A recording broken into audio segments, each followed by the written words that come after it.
Okay, devotees, here we go. Let's get into Prabhupada lilamrita.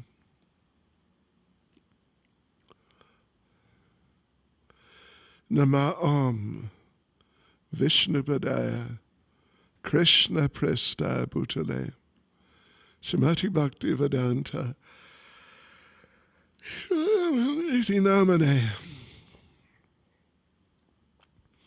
Namaste Saraswati Devi Gauravani Prachane Nirvishesha Shunyavadi Paschatyadesh Sri Krishna Caitanya Prabhu Nityananda Shri Advaita Gadadha Shrivas Adi Gaura Bhaktivinoda Hare Krishna Hare Krishna Krishna Krishna Hare Hare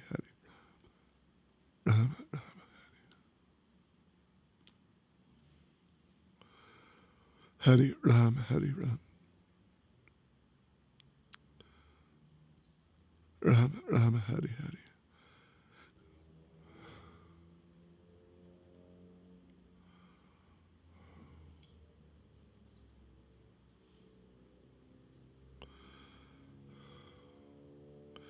Vanchkalpatarubhyascha Kripa Sindhubhya Evacha Patitanam Pavanebhyo Vaishnavebhyo Namo Namaha.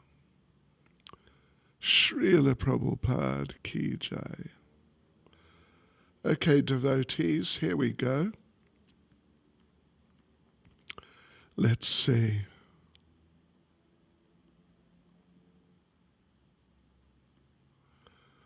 Where we are at here.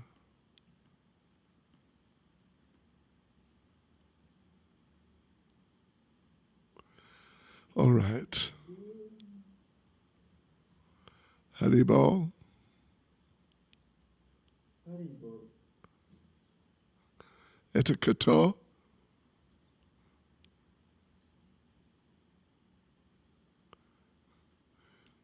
It's probably a translator. Who is it? Okay, so we begin. One day in March means 1967. 18-year-old Wayne Gunderson was walking down the street when a piece of paper blowing along the sidewalk caught on his foot. He tried to kick it off without breaking his stride, but it hung on. Then he stopped and tried to kick it off. He couldn't. He reached down and picked it off and found that it was a flyer. Stay High Forever. Advertising lectures by Swami Bhaktivedanta at 518 Frederick Street. Do we have any milk? I wouldn't mind not a huge cup, but just hot milk later. I mean, 6:30.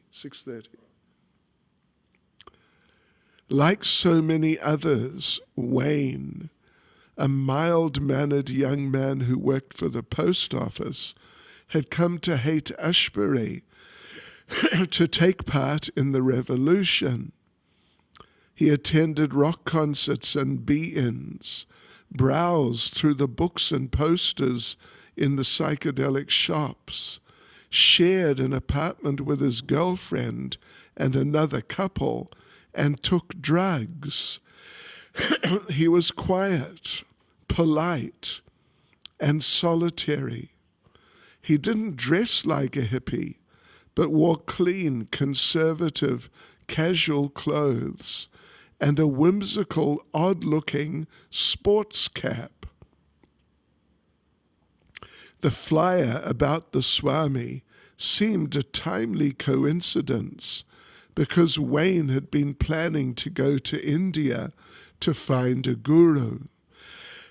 He decided to go see Swami Bhaktivedanta on Frederick Street. Wayne was surprised to find only a storefront. He was startled by the picture of the Swami in the window. No smiling, bearded yogi, but a shaven-headed Swami with a stern look. Wayne went in. It was a typical Haight-Ashbury scene, with hippies sitting around. But there were also a few people with big red beads strung like garlands around their necks. And up front he saw the Swami. Wayne was impressed as Prabhupada began chanting Hare Krishna, and he found the lecture firm and authoritative. The Swami stressed, "We are not these bodies." And when he spoke of Krishna, he described Krishna so personally that it was like being introduced to Krishna. After a few meetings, Wayne got up the nerve to ask a question. Can one practice Hatha Yoga at the same time as Krishna consciousness? "Oh, why do you want to spend so much time with that body?" Prabhupada replied. And Wayne felt Prabhupada's eyes look deep within him. "You are not that body." He said it so strongly that Wayne, who was easily hurt, felt like shrinking into the floor. "This body is not as important as the soul," Srila Prabhupada explained. "So we shouldn't spend so much time with the body, exaggerating its needs." Then he smiled at Wayne.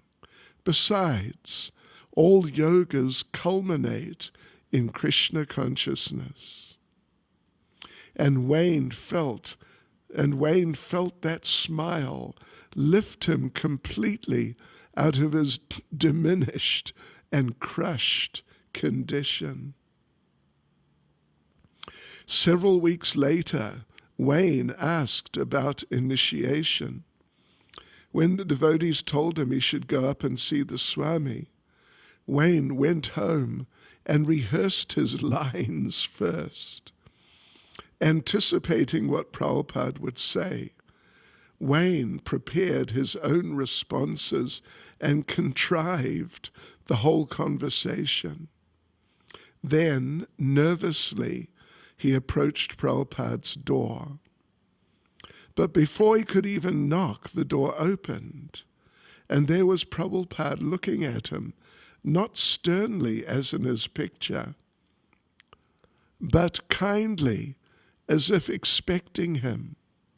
"Yes," Prabhupada said, "come in." The incident completely shattered Wayne's planned approach.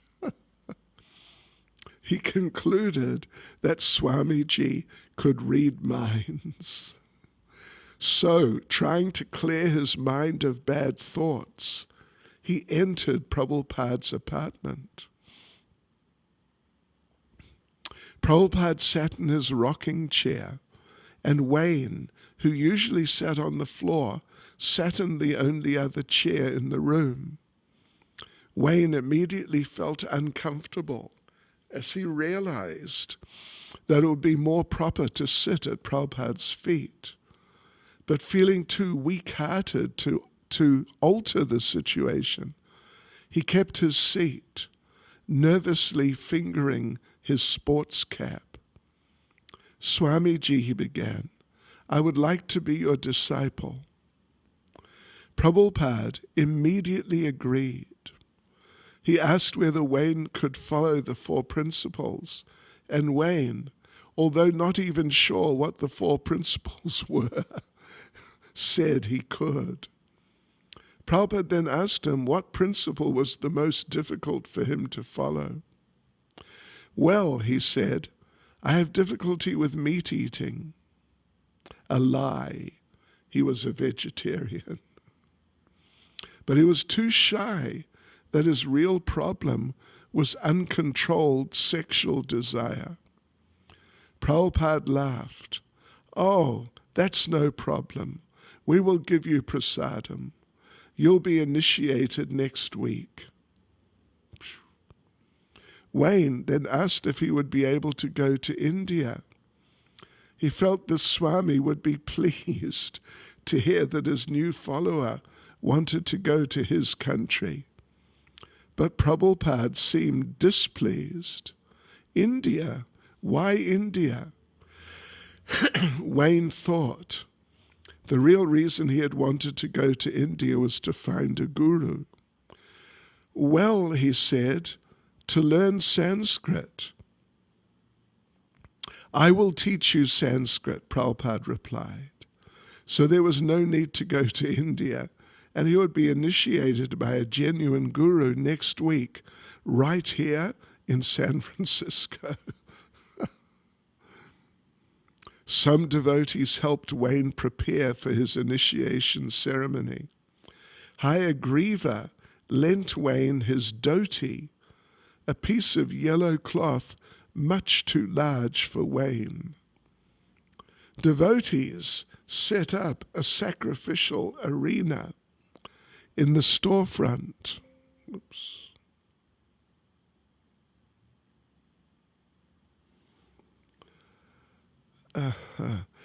A bed of earth, firewood, colored dyes, and flowers. During the ceremony, Wayne was nervous. When Prabhupada chanted the mantras, Wayne could not hear them exactly, so he just mimicked as best he could. And when Prabhupada began the fire sacrifice, Wayne felt a little frightened because the initiation seemed such a serious commitment. He watched Prabhupada gravely building the fire and saying the mantras. When Prabhupada initiated Wayne with his new name, Upendra, Wayne didn't hear it clearly and began to worry. Then the ceremony ended and Prabhupada stood up and abruptly left the storefront. Upendra, someone reminded me that I should go upstairs and give Swamiji an offering. So I decided to give him a baby blanket and a beach towel. It wasn't that I lacked money, but these things had some sentimental value to me, so I wanted to give them to Swamiji. I went upstairs to his room, and he was sitting at the foot of his mattress. I came in and bowed down and presented him with the baby blanket and beach towel. Oh, Krishna. He held them up in his fingers and looked at them both in each of his hands. He said, "These things are useless." And he tossed them down on the floor. I was hurt, and I had nothing to say. I just sat there. After a while, I excused myself and went back to my apartment.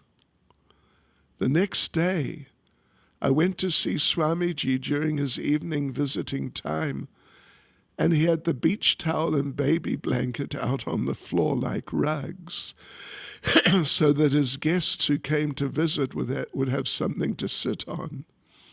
I felt satisfaction that he had found some use for my offerings. Prabhupada said that Upendra was not living up to his vows since he was still living with his girlfriend. Upendra felt guilty about breaking the principles forbidding illicit sex and intoxication, but he just couldn't follow them. He wanted to tell Swamiji, but couldn't bring himself to do it. Besides, he thought, Even if he confessed, how could he stop? Upendra's girlfriend didn't like Krishna consciousness, didn't want to meet Swamiji, and didn't want to come to the temple. So Prabhupada decided that instead of marrying Upendra to her, he would save Upendra from her. Prabhupada decided to make Upendra a brahmachari. Although Srila Prabhupada had about 25 San Francisco disciples, hardly any were brahmacharis. Practically the only solid one was Jayananda, who was a little older than the rest. Jayananda worked all day driving a cab, chanting Hare Krishna even while driving. And when he was off work, he would be at the temple, cooking or doing any service he could find, or sitting with Prabhupada in his apartment with the other devotees.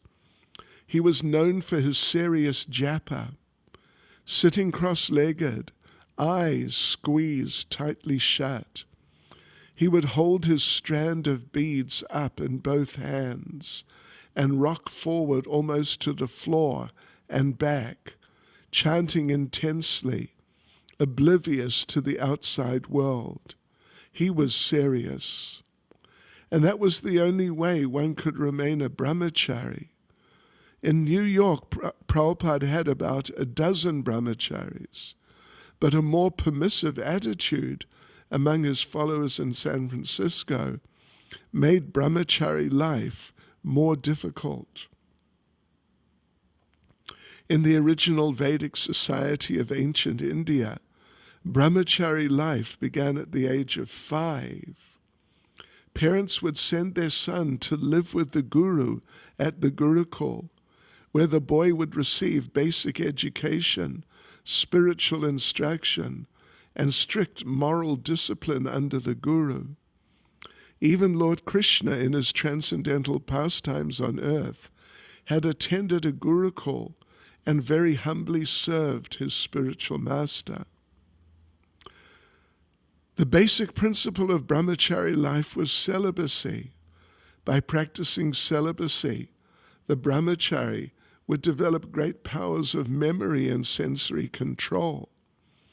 And if such a trained brahmachari later decided to take a wife, his sex life would be regulated, not licentious. But although brahmachari life was necessary for a healthy society, Prabhupada had seen within his own lifetime the rapid deterioration of brahmacharya, almost to non-existence. And that was in India. And in America, the situation was, of course, much worse. Srimad Bhagavatam tells of a young Brahmin, a Jamil, who fell from spiritual life because he had seen a drunken man embracing a half-naked prostitute. In America, to see a half-naked prostitute in public was not uncommon. As soon as a brahmachari walked out on the street, he would confront so many allurements. But Prabhupada was convinced that brahmacharis could protect themselves, even in America, if they regularly chanted Hare Krishna and sincerely tried to follow the rules and regulations. Krishna would protect them. Prabhupada had decided to ask Upendra to come and live with him as his personal servant. Prabhupada's former servant, Ranchor, had recently left his position. Although supposedly a brahmachari, he had never been a serious brahmachari. He had even seduced one of the young women devotees in New York. Prabhupada had found out and had asked the girl why she had indulged in sex with Ranchor if she wasn't planning to marry him. Prabhupada's why had so disarmed the girl that she'd been unable to answer. Prabhupada had admonished her, "You girls should not make yourselves so cheap," and had given Ranchor another chance. But Ranchor never became serious. After playing the drums during the big kirtan at the Avalon Ballroom, Ranchor had become fascinated with the dance hall. He would sneak out from his service, lie to Prabhupada about his absence, and go looking for girls at the Avalon. One day, he never returned. As one of the devotees reported to Prabhupada, he just disappeared into the strobe lights. Ranchor did come back once to ask Prabhupada for money so that he could return to his home in New York. Upendra, despite his weaknesses, was spontaneously attracted to Prabhupada and liked to be with him whenever he could. Sometimes Upendra would go up to the apartment with one or two other devotees and just sit in front of Prabhupada as Prabhupada sat on the thin pillow behind his low desk. Sometimes Prabhupada would continue reading or writing, and Upendra would sit and bask in his presence, simply watching him work. After 10 minutes or so, Prabhupada would look up and say, "All right, that is enough," and the boys would bow and leave. Upendra would also go to see Prabhupada taking his lunch, and Prabhupada would take some rice and vegetables from his plate, put them on a chapati, and offer them to Upendra. Although the prasadam was similar to the prasadam the devotees ate downstairs, Upendra thought it tasted much better. One day, when Upendra was alone with Prabhupada in his room, Prabhupada asked, "You are living with a young girl and people who take intoxicants?" For the second time, Upendra was convinced that Swamiji could read his mind and knew his entire life. "Yes," Upendra admitted, "but I'm not having." Prabhupada interrupted, "That is not good." "Swamiji, I'm not having any sexual connections." "Where there's a boy and where there's a girl," Prabhupada said, "there is sex. You must come and live with me."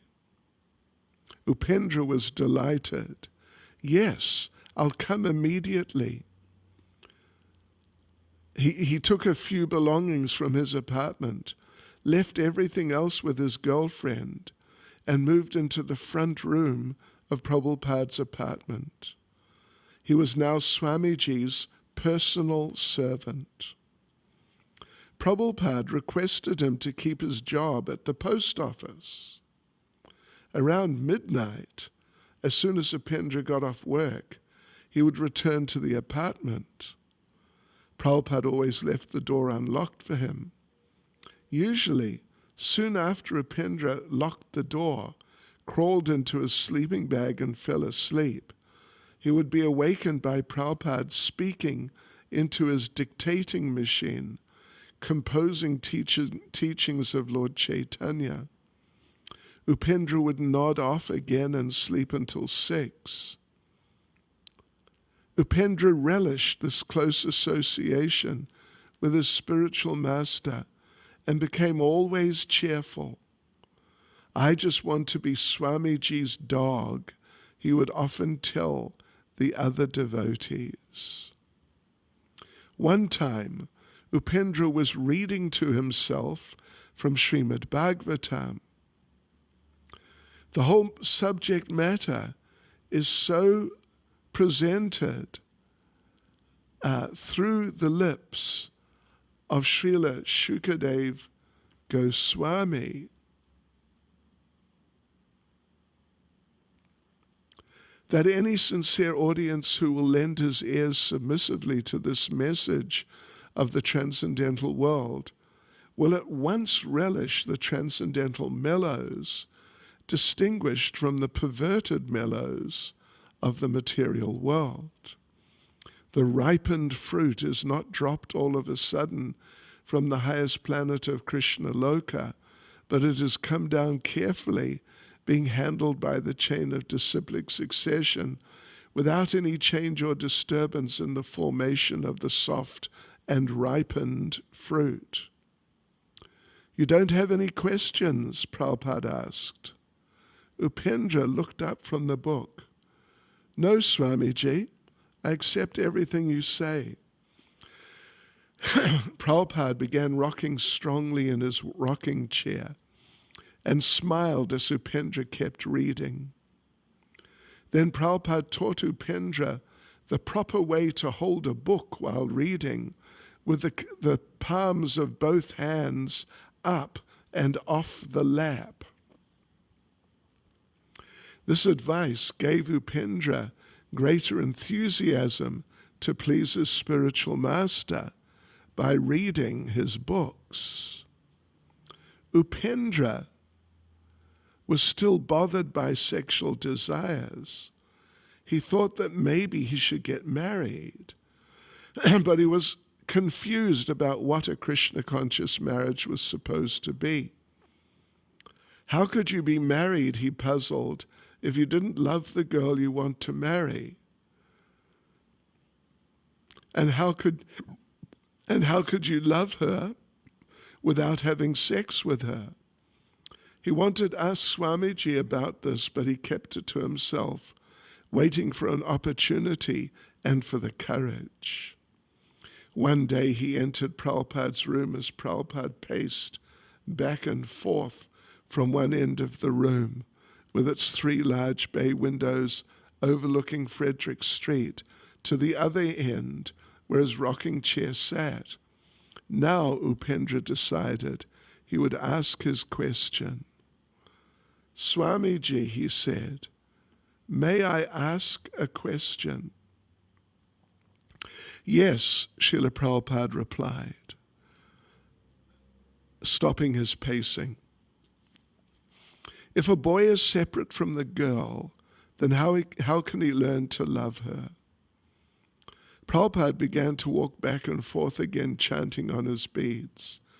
After a moment, he turned and said softly, love is for Krishna. And he walked toward the window and looked down at the street below. You want a girl? Pick one. He pointed towards some women passing on the street. There's no love in this material world, he said. Love is for Krishna. Gradually, under Srila Prabhupada's pure influence, Upendra began to feel less agitated by sexual demands. He came to understand that he was not a material body, but a spiritual soul, that the soul's eternal nature was to love Krishna. And for a pure devotee, for Swamiji, love was for Krishna. More and more, Upendra just wanted to be the servant of Swamiji. He thought of what foods to buy for him and how to make things comfortable for him. It was in this mood of wanting to serve Swamiji that Upendra visited the psychedelic shop one day. He had heard that they had recently received some prints from India. So he went in and browsed through the prints, picked out some pictures of Lord Krishna, and took them to Swamiji. In Prabhupada's room, along with other devotees, Upendra unrolled the prints one by one on Prabhupada's desk, waiting to see Prabhupada's response. As Upendra watched, it seemed to him that Swamiji was looking at photos of his personal friend. He was pleased with the pictures. Hayagriva commented that the religious art of the Indian prince was a bit garish, but Prabhupada explained that the technique didn't matter. The important thing was that the pictures were of Krishna and were executed according to Vedic descriptions. For the devotee, they were beautiful. They were non-different from Krishna. Prabhupada selected as his favorite a picture of Lord Krishna standing and playing his flute in the moonlight, the river Yamuna flowing by. In this picture, Krishna was known as Govinda. Prabhupada held the picture up and quoted a verse. Smeram bangi traya parichitam sachivasterna drishtim vangshinyas tadara kishalayam ujvalam chandrakena govindakyam haritanum itakeshi tirtho pakante ma prekshishtas tava yadi sake bandhu sange stiranga. He then took a sheet of paper and began writing, while the devotees watched him intently, listening to the scratching of the pen on the page. Then he read aloud, "My dear friend, if you still have an inclination to enjoy material life, society, friendship, and love, then please do not see the boy named Govinda, who is standing in a three-curved way, smiling and skillfully playing on his flute, his lips brightened by the full moonshine. Yamuna, you can write this nicely?" Prabhupada knew that Yamuna was a trained calligrapher. He asked her to print the verse and display it along with the picture by his sitting place in the temple. He wanted to be able to look at it during kirtans. Upendra thought and prayed, if I can just fix myself steadily in serving Swamiji, who has such love for Krishna, then I too will become transcendental. He felt that since it was not possible for him to see Govinda the way Swamiji saw him, he would serve Swamiji, the pure devotee of Govinda, and in that way become pure. I just want to become Swamiji's dog, Upendra said as he left the apartment. Hare Krishna. Okay, devotees, I'm going to finish here. I've got some things to do. But we will meet again tomorrow evening. Hare Krishna. Srila Prabhupada ki jai.